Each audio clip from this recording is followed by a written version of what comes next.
My first impression of our next speaker was, how can someone so young, someone who's only a year older than me, be so advanced?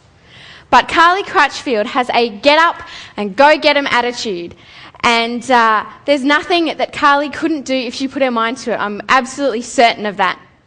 She has been in the property industry for the last 10 years, and to date she has optioned and developed $183 million worth of property and been involved in more than 350 property transactions. She's even able to do it in her sleep. So that's a pretty good accomplishment. Today, Carly is one of Australia's most sought-after property development educators.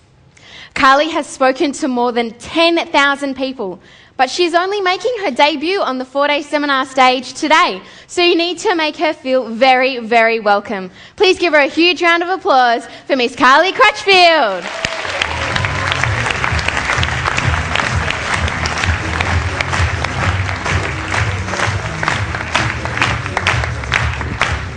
Thanks, guys. How you going? How are the rest of you? What a weekend, hey? Normally you just get a weekend on shares or property or personal development, but a whole weekend of all of this. Give yourselves a round of applause because it's hardcore. Put your hands together for yourself. Now, if I was walking down the street, who of you would think to yourself, oh, she's a property developer? That's what I thought. You'd probably more likely to think, oh, she's up here for schoolies. Not so, I'm here for a conference. But look, that's good news for you. Who here is interested in property development? Or property at all? Fantastic. Who has actually developed property before? Okay, good. A bit of the room. Who is freaked out, thinks it's risky, thinks they don't have enough money? Be honest with me, put your hands up. Thinks they don't have enough money to start, it's too much work. I completely understand, because that's exactly what I thought until I knew how to do it. And people often say to me, isn't property development too risky? I say, yeah, it is. You're right. Property development is risky. So is crossing the road. If you don't know what you're doing, it is very risky. If I put a blindfold around you and went out to the Gold Coast Highway and said, right, cross the road, is that risky? Come on, is that risky? Absolutely. If I said, right, go and develop this $5 million property and you've never done it before, that's bloody risky, isn't it? That's ridiculous. So property development's risky if you don't know what you're doing. If you do know what you're doing, it is extremely exciting. So for the next 90 minutes, I'm going to talk to you about property development. But before I do, I want to go over one thing. Public speaking is a little bit like dating. Has anybody ever been on a bad date? Come on, who's been on a bad date? Unfortunately, most of us. You know, you're putting your all into it, you're really trying to interest the other person, you're giving it a lot of energy and you're just not getting much back. Well, that's what public speaking can be like. So I want to make a deal with you guys. If we can have a good date, because this is our first date, we've got to both put everything we've got into it.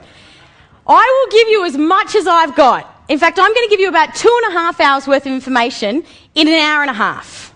So I'm going to talk fast, it's going to be full on, I'm going to teach you some really good strategies. I'm going to stay energetic so that it's interesting for you, but I need you guys to give me back the energy and I want it to be a mutual first date. Is that okay? Yeah. Fair enough? Yeah, that's the kind of response. So when I ask questions and what have you, put your hand up, get excited and get involved in it. Okay. This is what we're going to talk about. I'm going to talk to you about the facts because there are absolutely myths out there about property development. So I'm going to dispel those for you and tell you what the real deal is. We're going to talk about the 7 stages of property development. I'm going to break it down for you so that it actually makes sense and it's not confusing and it's not just this blurry subject. I'm going to give you some real deals I've done so you see how it actually works. I'm going to tell you how to own a property debt-free in just 12 months.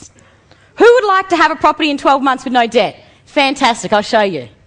I'm also going to tell you how you can retire in just 3 years using a very specific strategy that I've got. Now, you might not want to retire, but you'll have the ability to if you do want to. And I'm also going to tell you how to use other people's money to do it. So some of you might be thinking, well, look, great, property development sounds exciting, but, I've got $1,000 in the bank. It's not for me. I'm going to show you how you can get involved with no money. Who thinks that sounds good? Okay, good. Now, over this weekend, we've learned a lot about different ways of generating money. We've learned about chunks of cash, so making big chunks of money, right? We've also learned about getting cash flow, right? Who would like cash flow? Okay, good, we've got the room. Who would like big chunks of money? We've also got the room. Who would just like both? Doesn't want to have to pick. All right, well, what if I was to show you a way to get, let's say, $1,900 per week, passive, sitting at home? Who would like that? All right, but we want chunks as well, right? So what if I said also I'll give you, let's say, $2 million worth of property, debt-free, no debt attached, you own it. No bank, no partner, nothing. Who wants that? Now I've got you, now it's turning into a good day, right? Now usually, the strategies that we learn growing up and that our parents teach us and what have you, this would take somebody about 64 years using conservative strategies that people use today to buy property. So, who wants to wait 64 years? The date just got terrible, didn't it? What if I could show you? I mean, I could show you how to do it in 6 months, but that's going to be a bit risky and not all of us are going to get there. I want to try and show you something that the whole room can do. So what if I showed you how to do it in 3 years? Does that sound feasible? That sounds real, doesn't it? Who wants to learn that? Well, we better get into it very quickly. Now, at the end of my presentation, we're going to do a very quick recap. I'm going to come and pick somebody out of the audience to come up on stage and just recap in 1 or 2 minutes what we've spoken about. Is that okay? Not such a good date anymore? I'll make it as safe for you as possible. Okay, before I get into it, I do want to ask you to do one thing. I need you to think outside the box. It's really, really fortunate that in Australia we have a love affair with property and we're taught to like property and we're taught to buy property.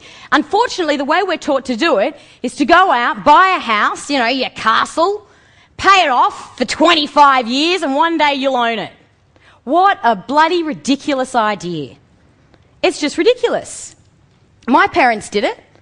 And they now say to me, geez, I can't believe we did it. It's ridiculous. You work like a dog to earn your money, to put it into a mortgage so that in 25 years you'll own it? That doesn't make sense. So we're right on one stage that we've got the passion for property, but we're wrong about the way we're doing it. And this is proven by the fact that when we reach the age of 65 and we want to retire, more than 80% of us are either dead or have to rely on other people to support us. So whatever we're doing is not working, but you guys have figured that out and that's why you're here, right? So I'm going to give you some strategies and I need you to think outside the box so that you track with them and they make sense with you. Is that okay? Are we willing to bend our comfort zone just a little? Okay, great. Now before I teach you how to make a hell of a lot of money, I want you to have a reason for creating a lot of money. If your reason for creating wealth is so that you can just be bloody rich, I'll tell you right now it's going to be boring. And you probably won't get there, and if you do, you probably won't last. For me, as you can see, my passion is charity work and social responsibility. I'm absolutely insane about it. I've got 3 of my own charities that I've started, and I put as much of my money as possible into that and actually spend a lot of my time doing it. Now, the reason I bring this up is because I do this work, it makes me more passionate about making more money. It just does. Because I tell you, once you make a few $1 million, it's easy to make a few million more and a few million more. It really is. But if you have a reason for wanting to create that wealth other than, I just want to be rich, then you're going to be able to keep going. And it's going to be more fun for you because you've got a purpose. Does that make sense? Excellent. And I think that's something you've already spoken about a lot this weekend, so I can feel that it makes sense to you guys. So have a reason you want to create wealth, whether it be for your family, your friends, whatever it is, have that reason and don't make money the motivation because it is the weakest motivation you'll ever have. Having said that, let's look at how we can create some wealth. Business is fantastic, and as I said, you've learned all kinds of ideas this weekend. Shares, brilliant, and we just heard Daniel, who's got some fantastic strategies. Lotto, if anybody works this out, come and let me know. I'm sure somebody's going to crack it one day.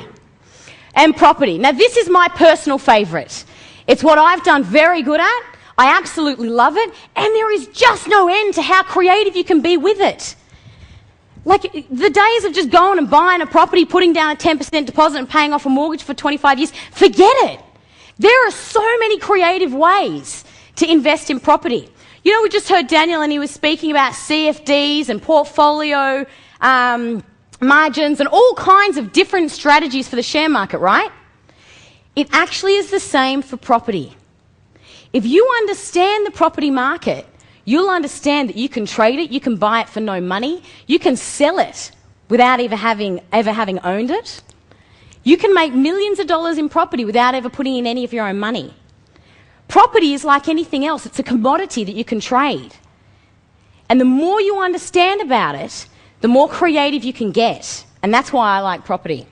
87% of the world's millionaires have created their wealth through property. You reckon they're onto something?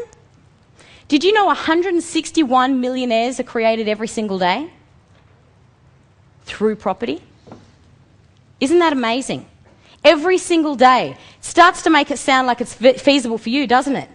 And it absolutely is. But what type of property? Do we renovate? Do we buy old? Do we buy new? Do we buy and hold? Do we buy and sell? What do we do? There's so many types.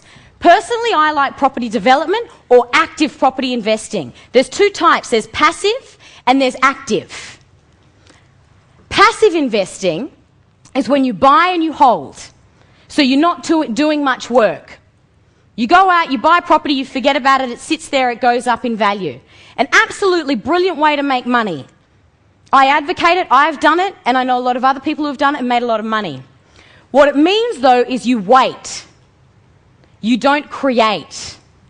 When you're an active investor, you are creating equity. When you're a passive investor, you are waiting for equity. Does that make sense? So it's not that one's better than the other, that one works better than the other. One works faster than the other. So if you want to be out there trying to create wealth as quick as possible, if you want to make as much as you can in the short amount of time span, then active investing is what you should be doing when it comes to property. So what is a property developer? There's a lot of different ideas out there, and this is probably the most common one. Someone who improves the value of land by having a property structure built on the land. That's the definition that they know of as a property developer. Put your hand up if that's what you think a property developer is. Exactly. I would challenge that and say it's someone who improves the value of the land. And this is where people think that property development is risky, or there's too much involved, or it's too much hard work, or I need a lot of money, because they think that this is what a property developer is. When in fact, this is what a property developer is. It is somebody who improves the value of the land. Now, you might not ever own it to do that, and I'm going to talk about this. You might not ever even build anything. You might just trade and increase the value through other ways. So keep that in mind. If you're sitting here right now thinking, oh, I'm not really much of a construction person, do I look like much of a construction person? No way. So it doesn't necessarily mean that you have to get out the hammer and what have you and start building. Your job as a property developer is to increase the value of the land. Does that make sense? Okay. Now, the easiest way I can explain the different ways to make money out of property is to take it back to a basic product. Because I could be standing up here talking about absolutely anything. Cars, shares, carpet, chocolate, Coca-Cola. Imagine you wanted a glass of Coca-Cola and you went to a restaurant and Coca-Cola was valuable, right? And it went up in value. It appreciated. And you wanted a glass of Coca-Cola and you went to the restaurant in this hotel and you said, can I have a glass of Coca-Cola? They'd say, sure, $4.50. They'd probably say $9 here. But you get a glass of Coke, they've prepared it for you in a glass, they've put ice in, they've put a straw in, and you're paying top market, right? You've come in at the top of the market. Before you, all these other people have made money on it, haven't they? Somebody came up with the idea of Coke, somebody then made the Coke, somebody wholesaled it to a supermarket or something, Supermarket sold it to the hotel gave it to the cafe gave it to you. Do you see that? The average guy goes and buys property from a real estate agent up here. All these people have made money before him. If I was to go and buy a property right now, say we were all walking down the street and we saw a development and we all thought, oh, I want one of those as an investment property. I guarantee that you would pay between $30,000 and $45,000 more than I would. Even if it's not my development. Even if I had no idea who the developer was. Why? Because I understand the subject, and I'll explain it like this. Imagine, who here's from Queensland? Okay, who here's not from Queensland? Okay, not from the Gold Coast? Okay, good. So those that just put their hand up as not being from Queensland, if we wanted a glass of Coca-Cola, we'd probably have to buy it from the restaurant because we don't know where the corner store is. Those that are from Queensland, they've got a little bit more knowledge, go, look, I do want a glass of Coca-Cola, but I'm going to go down to the corner store and I'm going to pay $3. I'm going to save myself $1.50. And I'm able to do that because I have local knowledge. Or they could even go, you know what, there's actually a supermarket another block down the street. I'm going to buy it for $2. Those bloody idiots are paying $4.50. Or he might go, you know what, I've spoken to a couple of other people here. There's 12 of us that want a glass of Coke. I'm going to walk down and get it myself and pay only $1.50. Now we're talking. You've gotten a little bit more creative, haven't you? You've got local knowledge and you're being a bit of an entrepreneur. Or you could go a step further and go, I actually understand this Coca-Cola business well enough that I reckon I could go to the guy who makes it. And, you know, I know the business well enough that I'll have a conversation with him and he'll be willing to talk to me because I'm not just your average guy. I understand what I'm talking about when it comes to Coca-Cola. And I reckon he'll sell it to me for $1. And I know where the factory is and I know how to get in. So now instead of spending $4.50 like all those people not from Queensland, I'm going to buy it for $1 because I've learned how to speak to Coca-Cola people, I know where the factory is, and I'm going to buy it for $1. Or you go, you know what, I'm going to make it myself. Stuff this. They're all paying $4.50. I want to pay 50 cents. I'm going to go get the materials myself. I'm going to do it myself. Now, what do you need to do that? You need time. You also need a recipe. Unfortunately, with Coca-Cola, there's a secret recipe. Do you know only 2 people in the world know the recipe for Coca-Cola? And they're not allowed to fly on the same plane together? They've got to fly on separate planes. Luckily, property development's not like this. It is a bit of a secret world, though, because there's not many people out there teaching it. In fact, I'm the only person in the Southern Hemisphere that teaches this subject in whole. It's just not a subject that's often taught. You could even get even more entrepreneurial and go, you know what? I want it for free. I want to pay them later. Now you're thinking like a business person. I'm going to get a contract. I'm going to go up to them and say, look, I will give you this contract and promise to pay you later if you give me that Coke now. They give you 12 bottles of Coke, you take it, sell it to somebody else, sell 10 of them to somebody else for a profit, and keep 2 for yourself, or keep the profit for yourself and pay the guys back. Does that make sense? Like getting it on consignment, right? This is totally possible in property development. So this is the only place where you're actually constructing. But if you understand the subject of property development, then you've then got that much more power over being able to buy property. Put your hand up if in the next 10 years you're going to buy a property investment. Excellent. Then you absolutely have to, without doubt, understand the subject of property and the cycle of a product as far as property is concerned. Because if you don't, you're going to be the one paying $30,000 to $45,000 more for a property when I'm paying $30,000 to $45,000 less because I understand how to negotiate with a developer. I understand how to find the developer and I understand how to put those contracts in place so that I can get that discount. Does that make sense? So it's about understanding the product cycle so you have that negotiation power, that leverage. Yeah? Putting the deal together, that is the magic and the money in property development. It's not the building, it's not the construction, that's formula. It's when you buy it. It's how much you pay for it. It's how you structure it. It's whether you spend your own money or not. You're the coordination point between the builder, the bank, and the architect. I left school when I was 12 years old. I have absolutely zero qualifications to stand on stage and talk to you about this, except for the fact that I've been doing it for 10 years and I've made millions of dollars doing it. I hire people who have qualifications coming out of their ears. I hire builders, architects, engineers, town planners who did go to school, who do know how to do it. Who's read Think and Grow Rich? You guys have got to go read Think and Grow Rich, those that haven't. It's a fantastic book written in the early 1900s by Napoleon Hill. Who knows Henry Ford? Famous man, invented the Ford cars, of course. Now, he basically had very, very little education and was not the most intelligent guy as far as book smarts go. Yet he was running one of the biggest corporations in the world, one of the most successful companies in the world. And the media was trying to nail him, saying to him, "You're not smart enough, what do you know?" And they did an interview with him where they asked him these random questions, such as, when was the war of blah blah, what year was it? And how many soldiers did we send into the war and how many came back? Just questions trying to test how knowledgeable he was. Now, he wasn't able to answer any of those questions, and he said, "You know what, it doesn't matter and it doesn't prove a thing. Because right now I could pick up the phone and speak to any of my managers who are the best in the world at what they do and can give me the exact right answer, and I can tell you like that." And that is the point of this. As a property developer, you don't need to be an architect, you don't need to be an engineer, you don't need to be a builder, you don't need to be any of those things. What you do need to be is entrepreneurial. You need to be a creator. You need to be the kind of person that can put deals together. Who thinks they're that kind of person? Come on, who thinks they're entrepreneurial? A creator, a deal maker. Excellent, we've got the room. And that's what property development is. It's not building, it's not understanding everything in architecture, it's being creative and being entrepreneurial.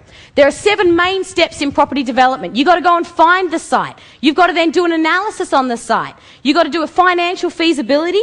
You've got to get finance to be able to buy it. You've got to get your plans approved. You've then got to construct it, and then you've got to sell it. Do you want to know a little bit more about all these steps? Okay. Step 1, find the site. Where do you look? Well, obviously this is the most important thing, because if you can't find a site, you can't build one. Your local newspaper is one of the best places to find a development site. Get the newspaper on a Saturday. Don't go to the section, the home section. You know, every Saturday we get our paper and it's got like a home section in it, or a domain, or home builders, home buyers, yeah? Don't go to that section. That's the section for people who want to buy Coca-Cola at $4.50 a glass.